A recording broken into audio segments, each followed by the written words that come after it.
So for this Sandbox episode, we are excited to talk to somebody who we've talked about on the show multiple times. We're talking to illustrator and fine artist Sam Wolfe Connelly. Ladies and gentlemen, welcome Sam to the show. Yeah. Hey.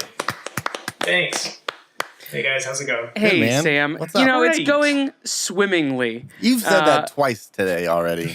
Swimmingly? Did you just learn that phrase? Yeah, it's new to his vocabulary. Did I say it twice? Yeah. Okay. Well, maybe I just like it. Okay. I don't know. Sam, we're super happy to have you on the show. Like I said, we've talked about you several times on the show, so it's good to have you here and talk about some of your work and talk about what you're doing. So before we jump into all of that stuff, can you go ahead and give us a Wikipedia page of yourself, a little bit about who you are and what you do?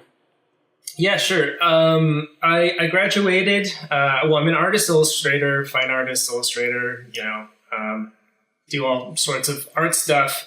But I graduated in illustration from Savannah College of Art and Design. Oh, yeah. Sweet. In Georgia. I grew up in Northern Virginia, right outside of D.C. I currently live in New York City. I've been here for about 6.5 years, I think. Okay. I live in Queens. And in the past, I've just done, gallery work, book covers, editorial pieces, posters, album covers.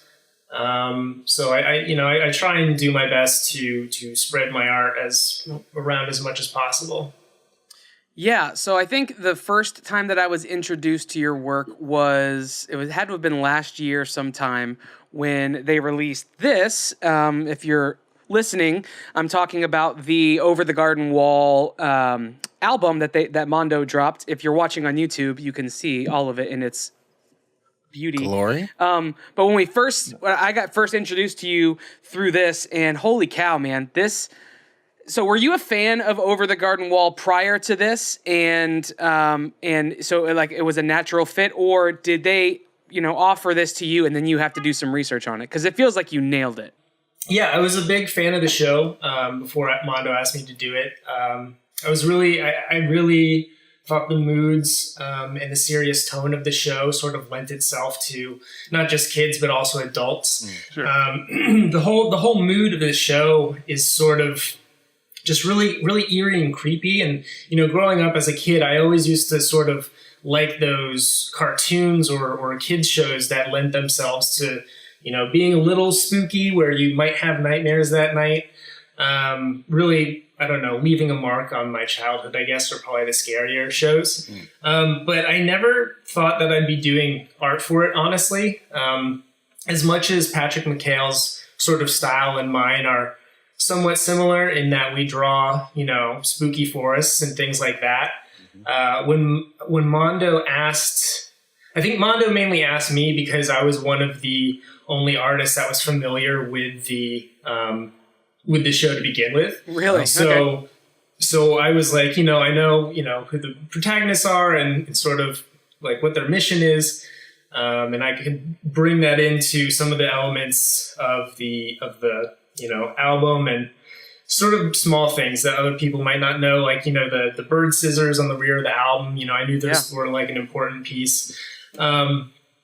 But yeah, I was sort of hesitant about doing it because I do serious stuff. I do a lot of realism. So drawing cartoons, I wasn't sure of how to tackle it. And I think initially I went about it in a way that I tried to avoid drawing the characters directly.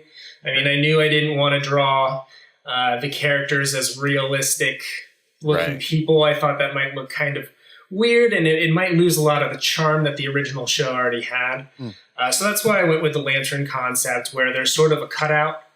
But with my new recent poster, I did include them in there, their actual, cartoony forms. Yeah. And so that was also sort of breaking away for me. But I really think that I was able to keep it within the boundaries of the style that I like to draw in. And that's one thing that I throughout taking jobs is that I don't want to compromise ever is the style that I want to bring to the board. I feel like, if a job isn't right for me, or if I can't put my own sort of touch on it, then it's not a job worth doing because Sure.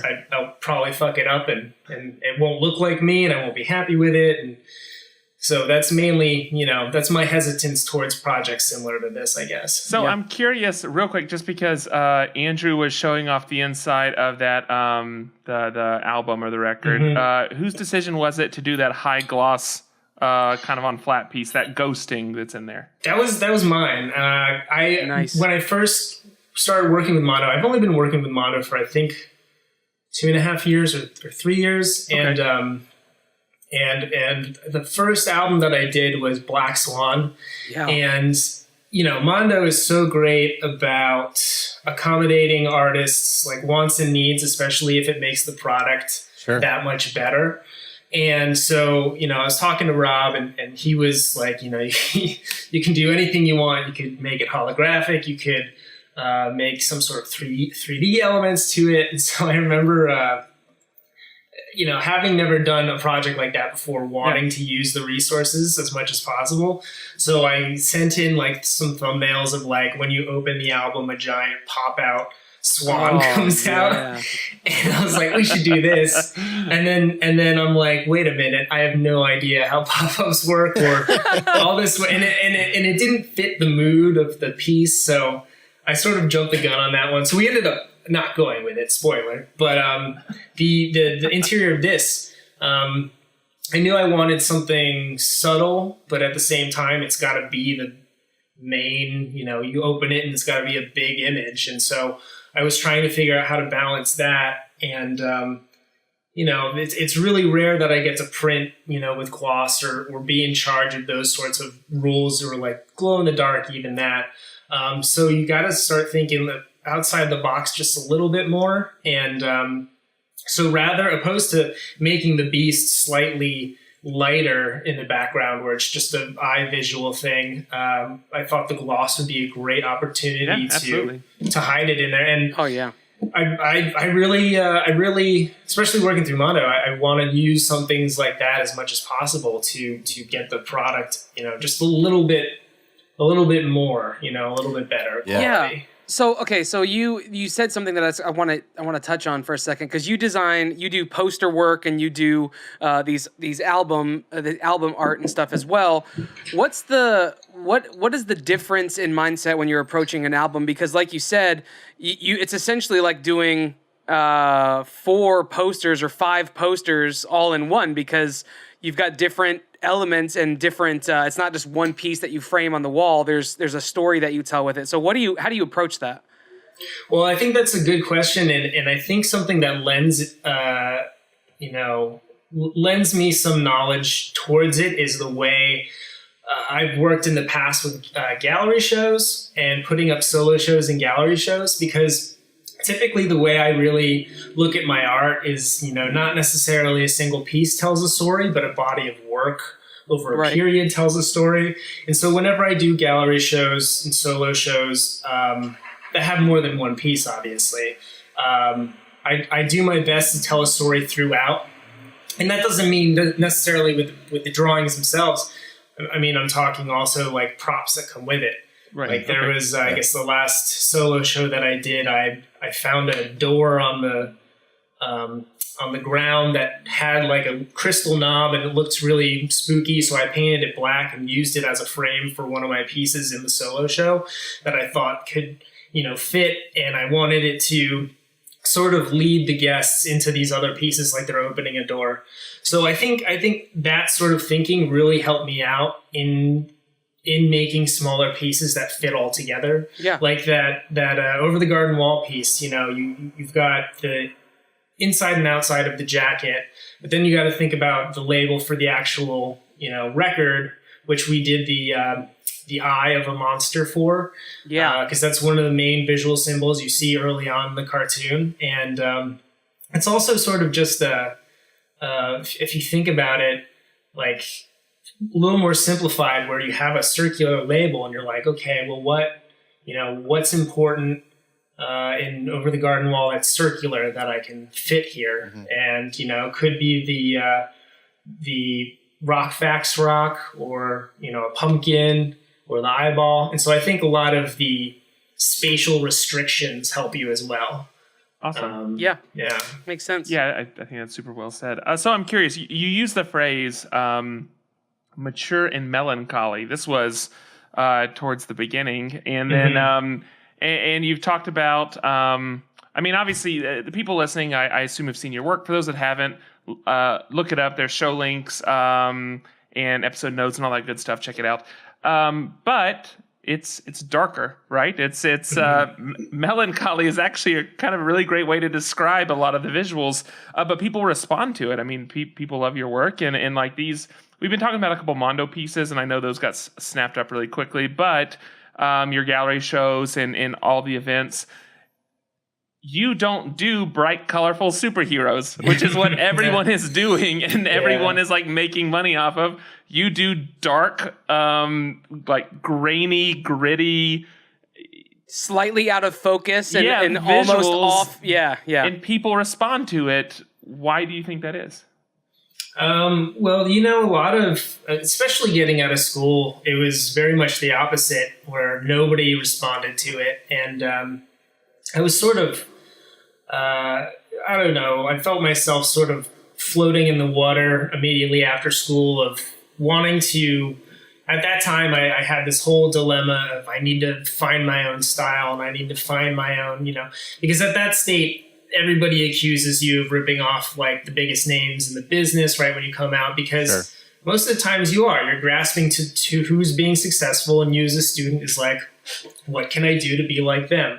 And I think that's honestly like it's a learning curve where you slowly get over it, and getting a style isn't just an immediate thing. But what I found is drawing back into things that I really enjoyed in my past, like, going camping and in the forest at night and telling spooky stories around a fire, reading spooky books. Those things were close to me, and so I figured I would put them into my style to make it feel as personal as possible. And by doing that, I didn't want to compromise that sort of style for me. I felt like it was mostly me. However, graduating school, I was basically told by most of the professors, in the illustration program, at this point, when you graduate, if you want to be a freelancer, the only thing you can do is editorial jobs. And so, doing stuff so I was getting out of school and doing stuff for like New York Times and like Playboy and Entertainment Weekly. And it's like, they don't want scary stuff. They wanted, they wanted me to do, I remember I did a one that had a 5-hour deadline that was due at 5 a.m. So I pulled an all-nighter of Tim Tebow doing his like Tim Tebow stance or whatever. Sure. Yeah. And they ended up, I was like, I had to look up who Tim Tebow was. And I'm not a huge sports fan. And then they ended up cutting it and it wasn't even going in. So it was just like, and I just wasn't happy. And so I had to find a way, and it wasn't until later where people like Mondo and, if you start getting recognized as the spooky dark guy, you start getting picked up for jobs specifically for that. Yeah. And so I started getting more and more things that would fit into that area that were less political, things like that. So book covers, things of that nature, and gallery shows where you can do whatever you want. But at the same time, you have to balance, especially gallery shows. You got to balance the spooky factor, because not a whole lot of people want to like put up a rotting corpse in their house. Yeah, sure. And it's Not near the dining room table. But Well, yeah. But yeah, I think it's definitely a certain crowd that's into that. I wish more companies and publishers were more open to making things darker and scarier. Mm-hmm. But I understand where it's not necessarily needed or wanted. But it's something that I enjoy, so I particularly find myself in that niche most of the time. Sure. So I want to go back for a second. You said something really interesting. Coming out of school, obviously, you don't have a lot of work and you're just doing what you can to get work. But you mentioned having some clients that are pretty high profile. So what did you do to get that kind of work coming out of school? And what would you suggest? A lot of our listeners are people that are trying to get to a certain point. what did you do to get your work out there to then be known as the scary guy? You know, like. Well, it's weird because the freelance game changes so rapidly in terms of getting yourself out there. Yeah. So right after school, Twitter wasn't really big or wasn't even around. Like Tumblr was just around. So I remember getting a Tumblr when I was in school. I mean, just a time range reference, I was in college from 2007 to 2011. Okay. And so I'd say my sophomore year, I don't know, I was really, really driven to do art, but at the same time, I split it about 50-50, 50% producing art and 50% getting it out there. Yeah. And I'd say these days it's definitely changed. I hate posting on social media, so I don't post as often, nearly that close as often as I used to. But I used to do it 50-50. And, a lot of, I had a website starting sophomore year. I built my first website, and that was a blessing and a curse. I wasn't up to my full potential. I don't know if I should have been sending out my drawings to art directors at that point, but at the same time, it kept me driven every time I got a no. And the main tactic a lot of professors will tell you is to, just because they came from, not trying to be ageist, but they came from a time where, you would just send out postcards and you'd meet up personally with art directors. They would look through your portfolio. Right. Cold call. And I tried that. I'd call up New York Times and I'd be like, hey, is there a time we can set up for like a portfolio of you? And they'd be like, what the f are you doing? Just email me. And I'd be like, well, yeah, I want to make an impression on you. And they'd be like, yeah, just email me. And that's the problem, is that they get hundreds of emails a day. So it's like, how do I stand out, Right. And I would send out thousands of these postcards to art directors with my art on them, just putting feelers out there. Didn't get a single thing back.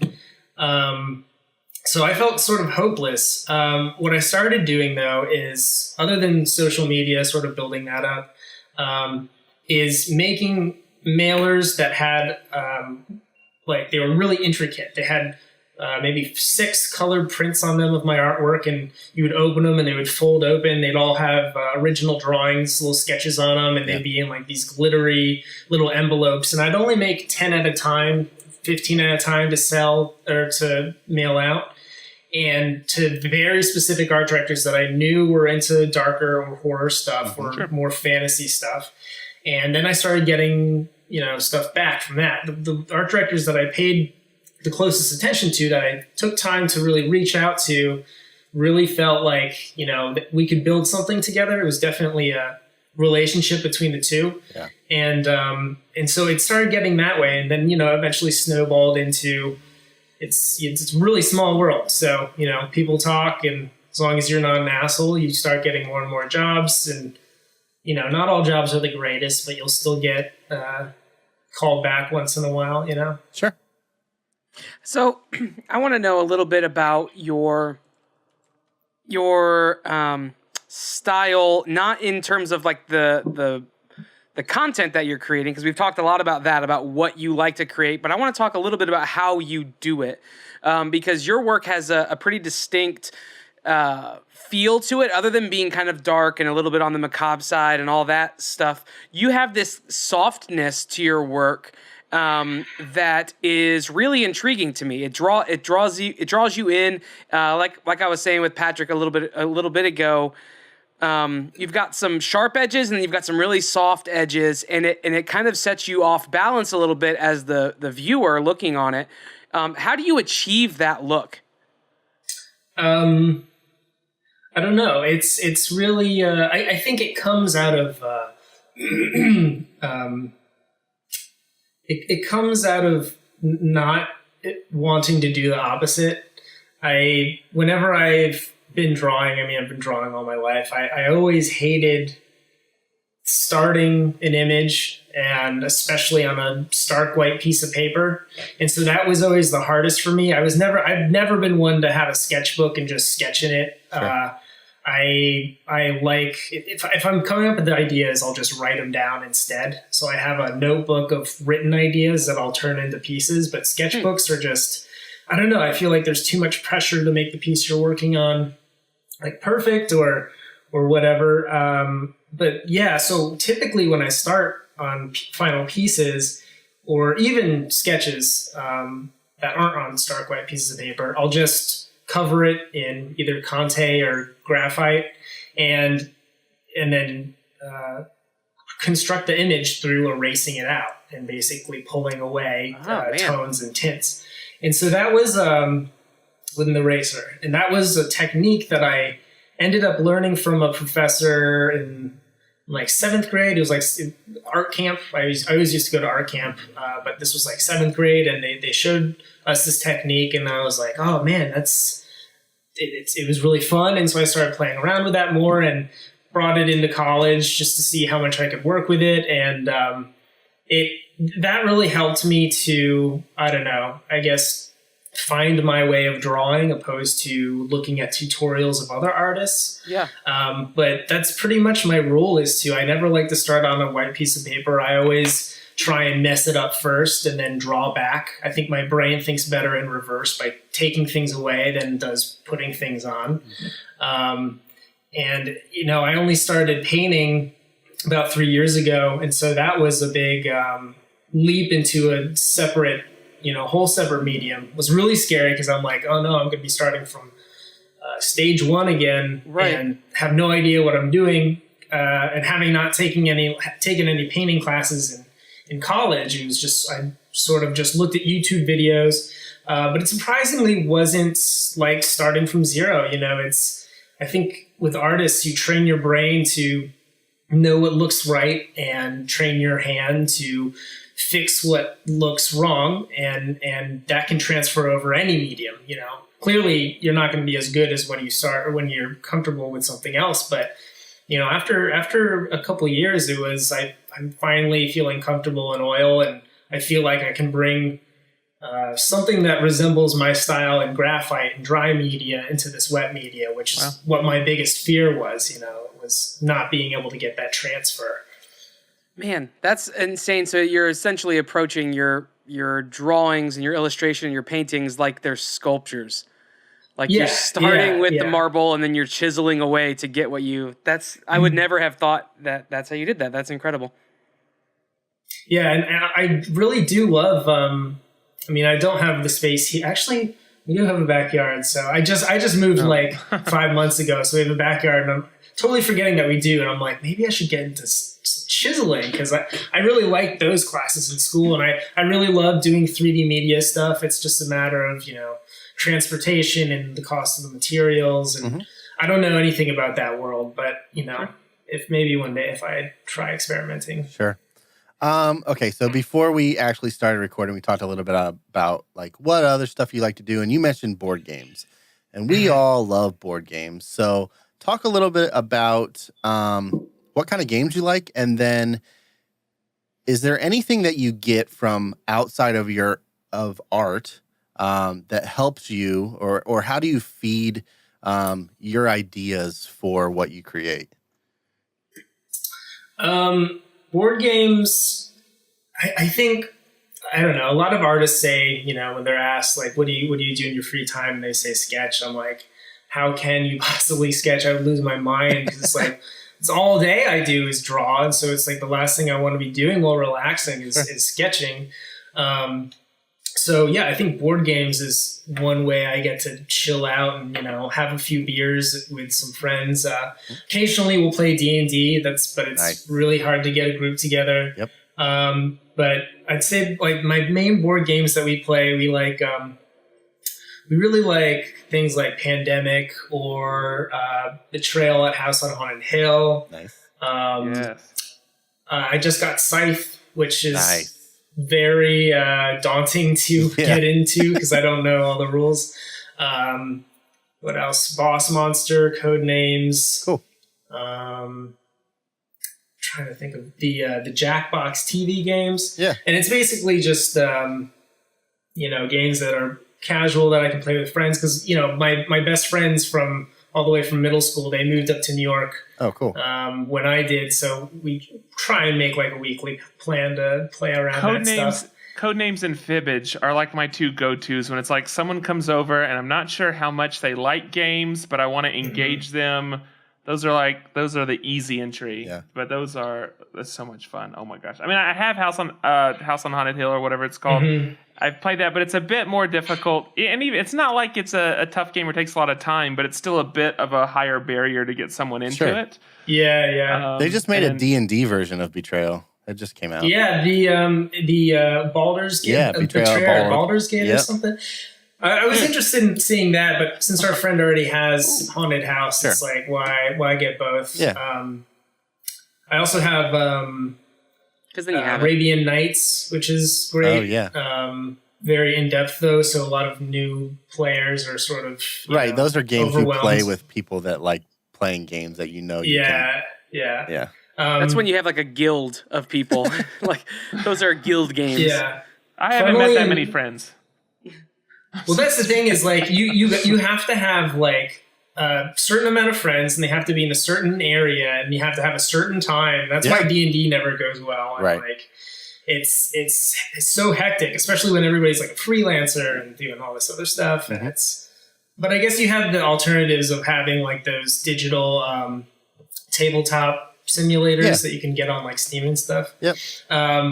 It's funny that you're asking about that stuff because I have a board game in the works that I made and am drawing for. So this is something that I came up with like almost 2 years ago, and I figured out like all the rules and all this. And it's basically just a deck builder sort of resource management game. Cool. That can be played in like 20 minutes. And started talking to some game makers, and recently, because I brought it up randomly in conversation, I thought I would never make this because, crowdfunding might not work. And also if you produce your own game, it's really hard to actually make a profit off of it. Yep. Right. But I mentioned it in passing to these guys, and they were like, yeah, let's do it. So I'm going to be talking to those guys, possibly at MondoCon. Cool. And then see about getting it made and then working on the art. But it's been, I don't know, sort of on the back burner of what I've been thinking about, and hopefully gets made eventually. That's awesome. Okay, so that I can't wait for that. That seems like it's going to be amazing. I typically buy games because of the art, so you can just go ahead and assume that there's going to be at least one purchase from over here. Absolutely. Good. But so we're going to shift to our final questions because we want to be aware of your time, and we know you're a busy guy. So you just mentioned MondoCon. My question will be kind of tied to that. By the time this episode airs, we will be 1 week out from MondoCon. So next week, we'll be actually seeing you at MondoCon. What can people expect? You're going to be you're boothing there. Is that what they call it? Tabling? What do they call it? The pros call it. Yeah, for sure. That's inside lingo. You will have a table in a booth at MondoCon. What can we expect to see from you there? And are you doing any releases prior or leading up to that, or that you will do once you're there?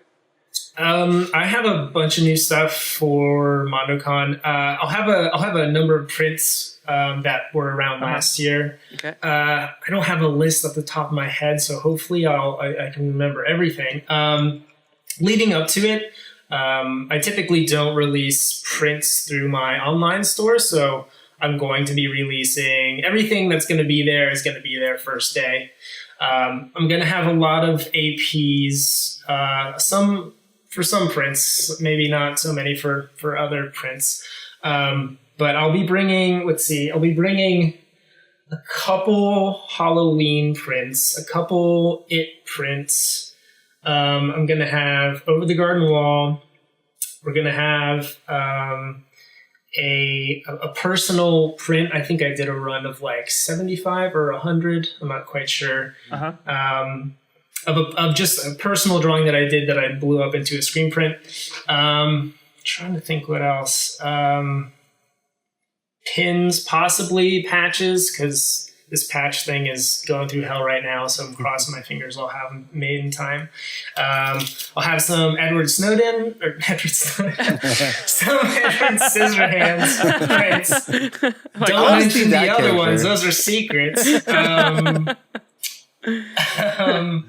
Resident Evil prints. Nice. Let's let's see. I think that's from Revenant prints too. Oh, from cool. Bottleneck Gallery. Yeah. Oh So, yeah, yeah, your I'll put- Revenant prints are stupid good. Yeah. Like, I oh my well, gosh. I don't know. I don't know what's coming down the pipe with those guys anytime soon. But maybe some stuff.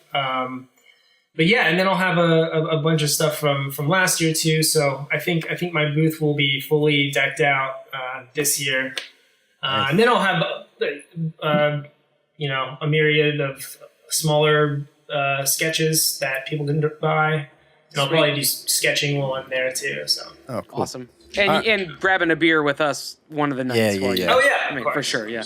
Okay, so my final. You are in New York, and what is the scariest thing that has happened to you in New York so far? Oh man, I can tell a story. It might. Do it. I don't want it. I don't want it to drag too long. Okay. But this is a good story. Okay. So I was going to see The Room, the movie with my girlfriend, Mhm. and they were actually doing a showing in Manhattan, and Tommy Wiseau was going to be there, and he was signing stuff and Cool. introducing the movie because they were on tour or whatever. So we got tickets, and this is when I'm living in Brooklyn, and I'm waiting for my girlfriend to get off the train, and it's night. It's a midnight showing, and it's night, and that area of Brooklyn's not the greatest, so it's a little bit of a walk to the station. So I decided to meet her, and we were just gonna, get a couple drinks before in my apartment, and then head out. So I'm going to the station, and I pass to pick her up, and I pass a crowd of maybe like 100 people, all sort of crowded around this one side curb next to the park. Okay. And there are like cops there, and people are like freaking out. Like there are people like crying and stuff, and I'm like, what happened? I'm sort of sticking my head over trying to see if there's any like body covered by a blanket. Yeah. So I end up just walking through, and I grab my girlfriend. We start walking back to my apartment, and I was like, hey, there's this big like mob up here. I don't know what's going on, but something happened. And by the time we walk past it again, it's pretty much disbanded. It's only a couple people, but now there's police tape over this small area near the curb. And there are a couple people standing around it, and I see the cops just sort of like telling people to back up. And like as we're walking through this small crowd, I just hear like fetus, dead fetus. Oh, God. And we walk through this crowd. Like, it gets crazy. We walk through this crowd, and we were like, "Oh my God, was that a dead human fetus that they found on the ground?" And we get back to my apartment, and we're drinking like a couple beers. We got like 45 minutes before we need to go to this thing. Mhm. And we got to walk by the same place to the train Gotcha. to get back to it anyway. No, we don't. So we're no, like- I Well, do something different. Well, we're talking over the beers, and I was like, yeah, I remember seeing something in the paper, the local paper in Brooklyn, saying that a woman found a human fetus in the park a week earlier. And I was like, I wonder if it's like a serial fetus placer. Yeah. So it said human fetus. So I was like, maybe that was the second one. So drink our beers, heading back to the train station. By this point, everybody's gone. Police tape's ripped down. Sure. And we're walking to the train station, and right to our right on the sidewalk is the police department. And in front, they've got some flower beds or whatever. And we're walking to the train, and it's dark, and I stop. My girlfriend's like, "What?" And I point under one of the bushes. No, I was like, I think that's a fetus. nope. No. And we inch like a little bit closer, and there's this little pink thing in the soil that's got veins all over it and everything. It's a little fetus. I don't like this. Yeah. So I run into the cops, the I don't know what you call it, department or whatever, the police station. Yeah. And I'm like, because I don't really know how to say this. I'm like, you got a fetus outside? And the lady behind the counter just like laughed at me. She was like, she thought I was on drugs or something. She was like, what are you talking about? And I was like, yeah, like your boys found one earlier and there's one outside now. That's a different one. And so the one guy behind the desk is like, oh, okay, I'll come out. And so they come like out. Super inconvenienced. Yeah, well, yeah, because he didn't believe that I was there. And then they come out. And so it's me and like 4 police officers standing over this fetus on the ground. And one of them, it was like just like from a movie, he's like, I think I'm gonna vom. And he like runs. And then the other one goes, I gotta get the chief. And he runs off in another direction. And I'm standing here with this one other officer after these guys are freaking out, looking at this thing on the ground. And we're just like trying to think of like where it came from. Like we were trying to stay back to see if it had a smell or anything to it. Yeah. But then I realized something, and because there was enough light at this point, because they had flashlights, that there were bugs, little ants crawling all around that area because it was a flower bed, but none of them were crawling on this fetus. And I was like, that's really strange. Like, and this thing is like, it's slimy and everything. And I was like, that's really strange. I like, for a fetus, there would definitely be bugs on it. In the first 2 seconds, you would leave it, in the bug infested area. So I leaned down and I picked it up with my bare hand. And what did the cop do? Wait. What did the cop do? Wait. I had a bare fetus in my hand, and it turned out that it was made of clay. You could see a little impression on its shoulder of a thumbprint. And what somebody had done is they had formed this little clay statue. It looked exactly like anatomically correct to a fetus. Spray painted it with gloss, and then individually did veins all over its head and body. And so this thing looked like a slimy, veiny, real fetus. And I have a picture on my phone, low quality, but it's I got a picture, and it was just like the craziest form of graffiti I've ever heard of. Yeah. Like that. And so we had this for a couple of weeks. We had this serial graffiti artist who's just putting these handmade dead fetuses everywhere. No but way. None of them showed up in the news after that, and they said that they sent the ones that they found off to testing. Yeah. They tested positive for human DNA, so maybe one was real, and there was a copycat trying to make more. So really weird. I can't lie to you. I'm actually really happy with how that story ended. Yeah, for sure. There was a point in the middle of this where I'm like, what the heck did we just get ourselves into? If it ended any other way, I don't know if I would have told it, because it would have been a bummer. But yeah, I think so. Yikes. Patrick, what's up?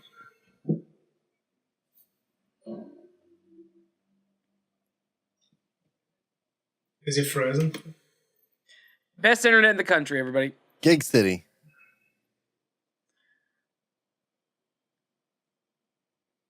I can't. That story is insane. I can't even imagine being the person to. I want to know what the cop did. Like, what did the cop do when you went to grab it and pick it up? Where they put it. Yeah, I don't know. I mean, that combined with it being right in front of a police station was definitely like. And so I was talking to the cops, and they were like, "Oh, do you think it's like a art project, or do you think it's like an anti-abortion sort of protest?" Sure. And I don't know. So wow. Well, I don't know how we're going to be able to top that. So Patrick, I think we'll just skip your last question because dang. But why don't you tell everybody where they can find... was a crazy ending, right, everybody? Why don't you, Sam, tell everybody where they can follow you, where they can find you, they can support what you're doing, and buy an amazing art from you? You can go to samwolfeconnelly.com. My Twitter handle is... Twitter and Instagram handle are @DeadThicket. There are links on my website to go to my shop at bigcartel.com. Right now, I think there's only like a pin, an enamel pin up there, but I'll occasionally release prints up there. And especially if you are coming to MondoCon the next few days, hit me up. I'll have a table with a bunch of stuff that I mentioned earlier. And it's going to be a really good time. I think that's about it. Yeah, and you had mentioned that there may be a release between the record date and the release date where something will be coming out that maybe people can pick up.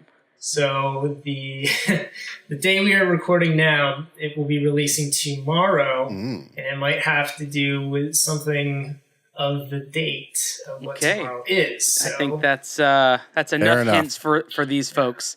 Well, that's awesome. Before we head out of here, would you be able to do us a favor and help us pick tokens for next week?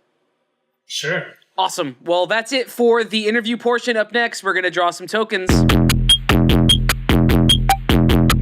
The tokens portion every week is when we get to figure out the categories that we're going to talk about. Then we pick our topics based on those categories. Here are the tokens. They're very real. I'm going to lay them face down on my mat, shuffle them. I can't see what's on them. You can't see what's on them. But Sam, if you can give me a number between 1 and 3, you'll be picking for Luke. 2. Luke, you got toys and games, my friend. Thanks. Okay. Congratulations. And then give me a number 1 or 2, and you'll be picking for Patrick. Let's go 1. Patrick, you got TV and film. That means everybody got their categories. Thank you. Congratulations, you did it. You have joined the crew of a very small handful of people who have picked all of our categories for us. So thank you for doing that. Hey, go check out Sam's work. It is insanely cool. I can't wait. My Over the Garden Wall print shipped today, so by the time this airs, it'll be somewhere. I'm going to remove one of these things and put it up here somewhere because it's beautiful. But go support him if you're going to be at MondoCon. Stop by his booth and hang out with him. If you're going to be at MondoCon, hang out with us too. We're going to be there. It's going to be a good time. But go do all that stuff. You can find the show notes and links to all the stuff we talked about below us if you're watching this on YouTube or over on mof1podcast.com. You can subscribe to the show on YouTube. That helps us out a ton. And you can subscribe to the show on iTunes and Stitcher. Leave us a rating and a review. It helps us so much. Share the video. Like the video. There's just so many different ways that you can share the love. It doesn't cost you any money. If you do want to throw a couple bucks into the proverbial bucket, you can go to patreon.com/mof1podcast to support the show. $5 a month gets you the blooper level, which is some extra content that is super fun, and it gets you into our Slack, our private Slack channel just for our patrons. It's a good time. You get notice of stuff ahead of time, as well as a few other things. So I think that's all. Find us on MF1 Podcast on all the different social media. Just connect with us on the Slack channel. Go to mof1podcast.com/Slack. There's so many different ways. We just want to be part of the conversation. We made it really easy. Just do one of them. Just Google it, and we're here and around. But for now, we're going to get out of this episode. I'm Andrew. I'm Patrick. I'm Luke. I'm Sam. Peace out. Bye. Hold on to your butts. Stay spooky.